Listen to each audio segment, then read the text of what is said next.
وما علينا إلا البلاغ المبين.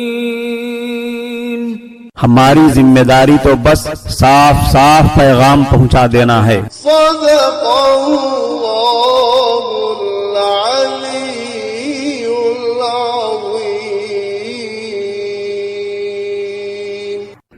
آپ کے پسندیدہ علمی، ثقافتی اور سماجی چینل کی نورانی محفل میں آپ کا استقبال ہے. اہلا و سہلا مرحبا. قابل صد احترام شائقات و شائقین سچا پیغام، السلام علیکم ورحمۃ اللہ وبرکاتہ. آج بروز اتوار بتاریخ 4 سپٹمبر چاند کے دوسرے مہینے صفر کی 7ویں تاریخ ہے. نوٹ فرما لیں. اسی کے ساتھ اس وقت اس مہینے سے متعلق مختصراً اتنا نوٹ فرما لیں کہ اس ماہ صفر میں کسی خاص نماز یا کسی خاص روزے یا اور کسی خاص عبادت یا کسی خاص عمل کا حکم نہیں ہے. اس ماہ کے 13 دنوں تک نحوست لگی رہنے کا عقیدہ اور کوئی اچھا پروگرام شروع نہ کرنے کا نظریہ جاہلانہ عقیدہ اور جاہلانہ نظریہ ہے جس کا اسلام سے کوئی تعلق نہیں ہے.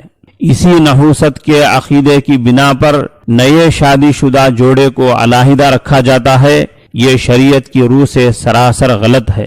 ماہ صفر کے ساتھ نحوست کا عقیدہ دراصل زمانے جاہلیت ہی سے چلا آ رہا ہے. حضرت نبی کریم صلی اللہ علیہ وسلم نے اس کو دیکھتے ہوئے بخاری شریف کی روایت کے مطابق صرف ولا سفر کے مختصر الفاظ سے اس کی تردید کر دی ہے کہ ماہ سفر کے ساتھ وابستہ نحوست کے اور بدفعلی کے سارے عقیدے اور نظریے سراسر غلط ہیں. اللہ تعالی ہم سب کو قرآن و حدیث کی روشنی میں صحیح اور سچے عقیدوں اور صحیح اعمال کے ساتھ زندگی گزارنے کی توفیق عطا فرمائے. السلام علیکم ورحمۃ اللہ وبرکاتہ.